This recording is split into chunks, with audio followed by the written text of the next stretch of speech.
lifestyle channel. இன்னைக்கு நம்ம பார்க்க போற ரெசிபி வந்து ஸ்டஃப்டு கத்திரிக்காய் கிரேவி தான் பார்க்க போறோம். இது எப்படி பண்ணலாம்ன்றது பார்க்கலாம். இது நல்ல டேஸ்டா இருக்கும்.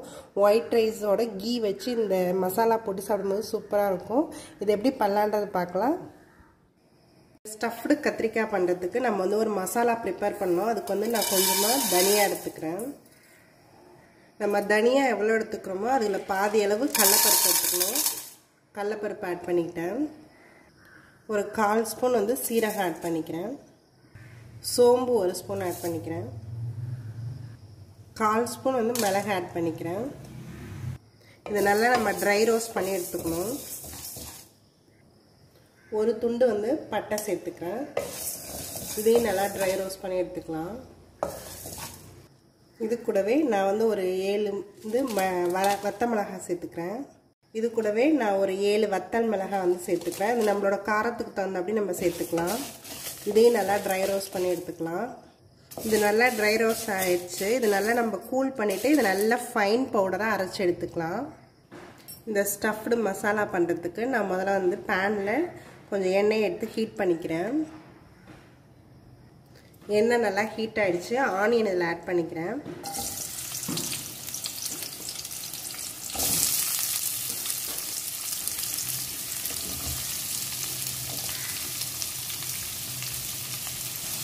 இது கூடவே கொஞ்சமாக கார்லிக் ஆட் பண்ணிக்கிறேன். ஜிஞ்சர் ஆட் பண்ணிக்கிறேன். இது எல்லாத்தையுமே நம்ம நல்லா ஃப்ரை பண்ணி எடுத்துக்கலாம். ஆனியன் ஃப்ரை ஆகிறதுக்கு நான் சால்ட் சேர்த்துக்கிறேன். இந்த ஸ்டஃப்டு கத்திரிக்காய் மசாலா பண்ணுறதுக்கு நான் வந்து கத்திரிக்காய் எல்லாத்தையும் இந்த மாதிரி வாஷ் பண்ணி எடுத்து வச்சுருக்கேன். இதை வந்து நம்ம கட் பண்ணி எடுத்துக்க போகிறோம். ப்ளஸ் மாதிரி கட் பண்ணணும். ரொம்ப ஃபுல்லாக கட் பண்ணாமல்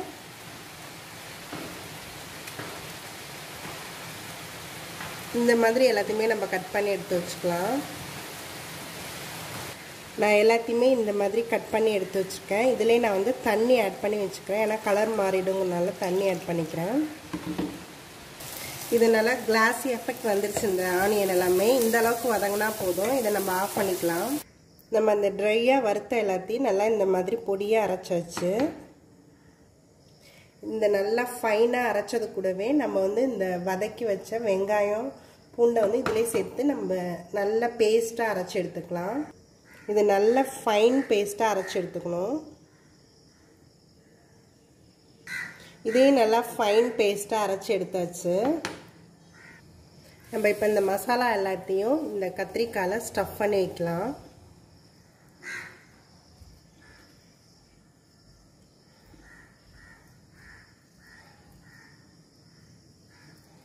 நல்லா எல்லா இடத்துலையும் படுற மாதிரி நல்லா உள்ளார ஸ்டஃப் பண்ணி வச்சிடலாம். இந்த மாதிரி நான் எல்லாத்தையுமே ஸ்டஃப் பண்ணி எடுத்துக்கிறேன். இந்த ஸ்டஃப் பண்ண கத்திரிக்காய் எல்லாத்தையும் நம்ம எண்ணெயில் வதக்கி எடுத்துக்கலாம். நான் சேம் பேன்லேயே கொஞ்சமாக எண்ணெய் அப்ளை பண்ணி வச்சுருக்கேன். அதில் எல்லாத்தையுமே நம்ம ஃப்ரை பண்ணி எடுத்துக்கலாம். இது அப்படியே நம்ம எண்ணெயிலே வதக்கி எடுக்கணும்.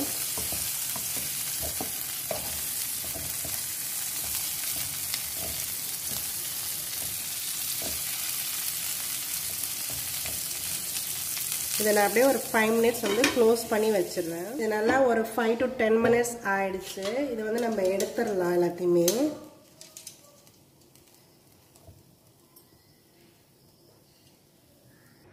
சேம் அதே பேன்லேயே கொஞ்சமாக எண்ணெய் அப்ளை பண்ணியிருக்கேன். இந்த மீதம் உள்ள லெஃப்ட் ஓவர் மசாலா எல்லாத்தையும் இதில் போட்டுக்கிறேன்.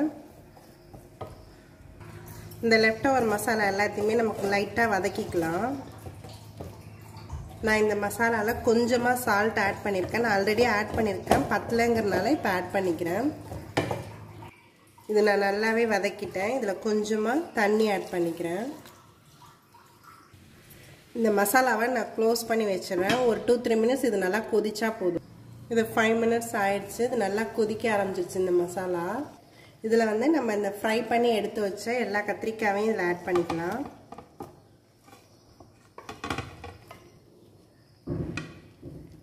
இது நல்லா இந்த மசாலாவோட மிக்ஸ் பண்ணிக்கலாம்.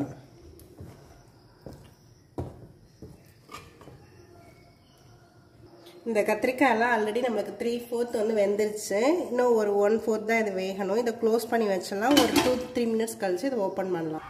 இது நல்லா 2-3 மினிட்ஸ் ஆயிடுச்சு. இது நமக்கு ரெடி ஆயிடுச்சு.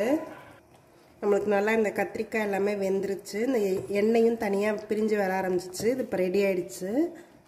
லாஸ்ட்டாக கொஞ்சமாக கொத்தமல்லி தழை தூவிக்கிறேன். இந்த ஸ்டஃப்டு கத்திரிக்காய் கிரேவி ரெடி ஆகிடுச்சு. இது வந்து chapati, paratha, puri, white rice, ghee rice எல்லாத்துக்குமே இது சூட் ஆகும். இட்லி தோசை கூட இதை வச்சு சாப்பிட்லாம்.